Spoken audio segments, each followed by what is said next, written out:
ఈరోజు మేడ్చల్ మల్కాజ్గిరి జిల్లా అధ్యక్షులు శ్రీ రేగు శ్రీశైలం గారు ఎన్నికైన సందర్భంగా ఆత్మీయ సమ్మేళనం నిర్వహించడం జరిగింది. దీనికి ముఖ్య అతిథులుగా తెలంగాణ రియల్టర్స్ అసోసియేషన్ రాష్ట్ర అధ్యక్షులు శ్రీ నారాగోని ప్రవీణ్ కుమార్ గౌర్, రాష్ట్ర కార్యదర్శి శ్రీ పగడాల రంగారావు, రాష్ట్ర కార్యదర్శులు శ్రీ లక్ష్మణరావు, శ్రీ బొమ్మ వెంకటేశ్వర్ గారు ఇచ్చేశారు. ఇక తదితర మండలాల నుండి అధిక సంఖ్యలో ఈ రియల్టర్లు హాజరు కావడం జరిగింది. ఈ సందర్భంగా జిల్లా కమిటీ మరియు మండల కమిటీ ఏర్పాటు కోసం హెచ్ఓసి కమిటీని ప్రకటించడం మరియు తదుపరి కార్యాచరణ గురించి వివరించడం జరిగింది. ఇక రిజిస్ట్రేషన్లో స్లాట్ విధానం వెంటనే రద్దు చేసి పాత పద్ధతిలో రిజిస్ట్రేషన్లు చేయాలని తెలంగాణ రాష్ట్ర అధ్యక్షులు నారాగోని ప్రవీణ్ కుమార్ ప్రభుత్వాన్ని కోరారు. ఇక స్లాట్ విధానం వల్ల మంచి రోజులలో రిజిస్ట్రేషన్ చేసుకోవాలని అనుకుంటే అని స్లాట్ దొరకక కొనుగోలుదారులు అమ్మకందారులు ఇబ్బంది పడుతున్నారని, ఇతర రాష్ట్రాల నుంచి విదేశాల నుంచి వచ్చేవారు రోజుల తరబడి రిజిస్ట్రేషన్ కోసం ఎదురు చూసే పరిస్థితి ఏర్పడిందని కూడా నారాగోని ప్రవీణ్ కుమార్ అన్నారు. ఇక టీఆర్ఎస్ గవర్నమెంట్ కూడా స్లాట్ విధానాన్ని ప్రవేశపెట్టి దాంట్లో ఉన్న లోపాలను గుర్తించి రద్దు చేయడం జరిగింది. కాబట్టి ప్రభుత్వం వెంటనే స్లాట్ విధానాన్ని రద్దు చేయాలని, లేదంటే అపరిమితంగా స్లాట్స్ బుక్ చేసుకునే అవకాశాన్ని కల్పించాలని డిమాండ్ చేశారు. ఎవరైతే కొనుగోలుదారులు ఉన్నారో, బాధితులు ఉన్నారో వాళ్ళకు కూడా న్యాయం చేసేలాగా, ఎవరైతే అక్రమ లేఅవుట్లు చేసి సొమ్ము చేసుకొని బయటపడ్డారో వాళ్ళ మీద చర్యలు తీసుకోవాలి. కానీ ఎవరైతే కొనుక్కొని నష్టపోయిన వాళ్ళని బాధితులుగా చేసి రాష్ట్ర ప్రభుత్వం వాళ్ళని దోషులుగా చిత్రించడం అనేది సరైనటువంటి విధానం కాదు. ఇప్పటికైనా రాష్ట్ర ప్రభుత్వం స్పందించి వెంటనే బాధితులకు న్యాయం చేస్తూ ఎవడైతే అక్రమ లేఅవుట్లు వేసి ప్రభుత్వ భూములు అమ్ముకొని బయటపడ్డాడో వాళ్ళ మీద చర్యలు తీసుకోవాలని మేము ప్రభుత్వానికి విజ్ఞప్తి చేస్తున్నాం. నా పేరు రేగు శ్రీశైలం, తెలంగాణ రియల్టర్ అసోసియేషన్ నుంచి మేడ్చల్ జిల్లా కోసం ప్రత్యేకంగా ప్రెసిడెంట్గా ఎన్నికైన సందర్భంగా ఈరోజు కమిటీ యొక్క నిర్మాణాని కోసం అని చెప్పేసి మన రాష్ట్ర స్థాయి నాయకులందరి సమక్షంలో జిల్లా కమిటీని, మండల కమిటీలను ఏర్పాటు చేయాలనే ఉద్దేశంతో ఒక 200 మందితోటి ఈ సమావేశం ఆత్మీయ సమ్మేళనంగా ఏర్పాటు చేయడం జరిగింది.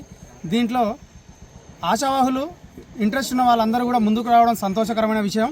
రానున్న నెల రోజుల్లో మా యొక్క జిల్లా కమిటీని, దాని యొక్క విధి విధానాలని, మండల కమిటీల ఏర్పాటు, మున్సిపాలిటీ కమిటీల ఏర్పాటు, వీటన్నిటిని కూడా ఒక నెల రోజుల్లోగా పూర్తి చేసేసి దాని యొక్క కార్యాచరణ రాష్ట్ర కమిటీ ముందు పెట్టాలనేది మన ముఖ్య ఉద్దేశం.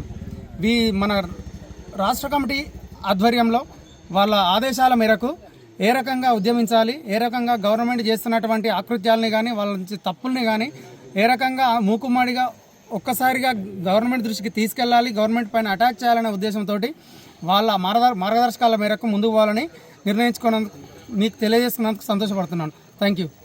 రియల్టర్ అసోసియేషన్ రాష్ట్ర ప్రధాన కార్యదర్శిని. 2020లో ఇదే ఏరియా నుంచి తెలంగాణ రియల్టర్ అసోసియేషన్ పుట్టినది. ఇక్కడ పుట్టిన అసోసియేషను 29 జిల్లాల వరకు పాకినది. దానికి కారణం ఆనాటి గవర్నమెంటు కేసీఆర్ అని మేము అనుకుంటున్నాము. ఎందుకని ఆయన చేపట్టికి ఈ అసోసియేషన్ పుట్టింది. ఆయన చేసిన పాపాల పుట్టని పెకిలించడం కోసం అసోసియేషన్ పుట్టి, ఈ అసోసియేషను అందరి ఐక్యతతోటి, రియల్ ఎస్టేట్ వాళ్ళందరి ఐక్యతతోటి గవర్నమెంట్ చేంజ్ చేసే స్థాయికి రియల్ ఎస్టేట్ అసోసియేషన్ ఏర్పడ్డది. కానీ ఆనాటి చేసిన గవర్నమెంట్ చేసిన తప్పిదాలనే ఈరోజు ఈ గవర్నమెంట్ కూడా రియల్ ఎస్టేట్లకి, రియల్టర్స్కి మేము న్యాయం చేస్తాము, ఎల్ఆర్ఎస్ ఎత్తేస్తామని చెప్పేసి ఆనాడు చెప్పిన రేవంత్ రెడ్డి గారు కానీ, పొంగులేటి శ్రీనివాసరెడ్డి కానీ, బట్టి గారు కానీ అదే పందాన్ని పోగ తీసుకుపోతున్నారు తప్ప రియల్ ఎస్టేట్ వ్యాపారులకి న్యాయం చేసినట్టు ఏమి కనపడతలేదు. ఒకసారి ఆలోచించాలి. ప్రజెంట్ గవర్నమెంట్ కూడా ఎల్ఆర్ఎస్ 25 లక్షలు మంది ఇంటూ 4 ఓట్లు వేసుకున్న 1,50,00,000 అంటే ఎంత పర్సెంటేజ్ తోటి మీ గవర్నమెంట్ గెలిచింది అనేది ఒకటి ఆలోచించాలా. ఆ రోజు మేము మాకు ఇచ్చిన హామీలు ఏమైనాయి? మీరు హామీలు ఇచ్చేసి ఎల్ఆర్ఎస్ రద్దు చేస్తామని చెప్పారు. దాని తోడు పెనమించి పొయ్యిలో పడ్డట్టేది మా పరిస్థితి.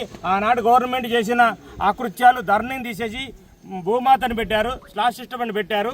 దీనివల్ల కూడా రియల్ ఎస్టేట్ వ్యాపారులు చాలా ఇబ్బంది పడుతున్నారు.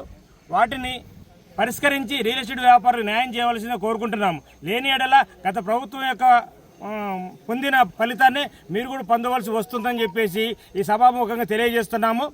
మీరందరూ ఆలోచించి రాబోయే మున్సిపల్ ఎలక్షన్లలో కూడా మీ గవర్నమెంట్ గెలవాలంటే రియల్ ఎస్టేట్ వ్యాపారులను కూడా వారి యొక్క ప్రాబ్లమ్స్ను పరిష్కరించాలని మనస్ఫూర్తిగా కోరుకుంటున్నాము.